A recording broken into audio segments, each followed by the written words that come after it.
The Williams family lived in a quiet suburban neighborhood. 16-year-old Jake Williams had always been a responsible and hardworking teenager, excelling in school and sports. His parents, Mark and Laura, trusted him implicitly, giving him the freedom to explore his interests and spend time with his friends. However, underneath his responsible exterior, Jake was struggling with the pressures of school, sports, and the need to fit in with his peers. One Friday night, Jake's friends convinced him to go to a party at the edge of town. Despite his reservations, Jake wanted to fit in and not appear uncool. The party was wild, with loud music, flashing lights, and an abundance of alcohol.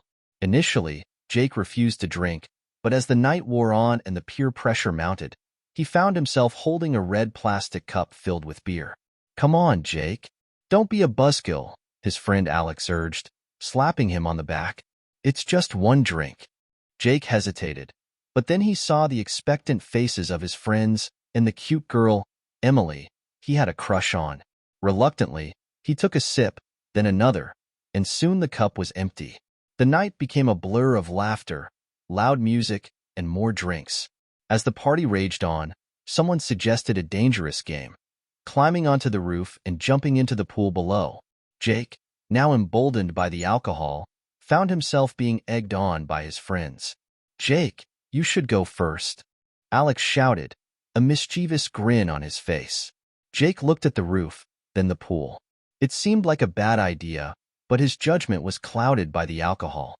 "All right, I'll do it," he yelled back, climbing onto the roof. He stood on the edge, looking down at the pool. It felt like the entire party was watching him, their cheers and shouts egging him on. Taking a deep breath, he jumped. For a moment, he felt a rush of exhilaration, but as he hit the water, he misjudged the distance and landed awkwardly, pain shooting through his ankle. Jake managed to climb out of the pool, but he was limping and in pain. His friends, realizing the severity of the situation, helped him to a bench. "Dude, are you okay?" Alex asked, worry etched on his face. Jake winced, trying to put on a brave face. "Yeah, just twisted my ankle, I think." The party continued, but Jake's night was ruined.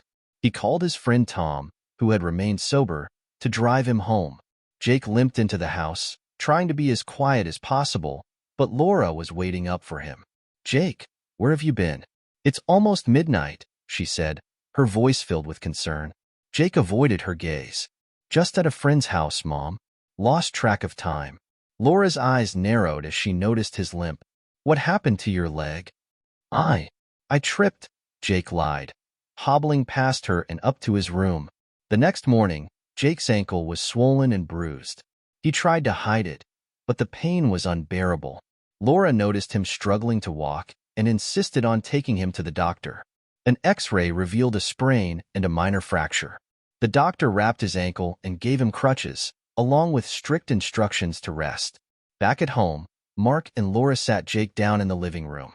"Jake, we need to talk," Mark began, his voice stern. "What really happened last night?" Jake's heart pounded. He had always been honest with his parents, but now he felt trapped. "I told you, Dad. I tripped." Laura's eyes were filled with worry. "Jake, we can tell something isn't right. Please, just tell us the truth." Jake looked at his parents, guilt gnawing at him. He took a deep breath and confessed. "I was at a party. I had a few drinks, and we were messing around. I jumped off a roof into a pool and hurt my ankle." Mark and Laura's faces paled. "You did what?" Mark's voice was a mix of anger and fear. "Jake, you could have been seriously injured or worse." Laura's eyes filled with tears. "Why would you do something so reckless? We trusted you." The days that followed were filled with tension and arguments. Mark and Laura were furious and scared for Jake's safety, while Jake felt a mix of guilt and resentment.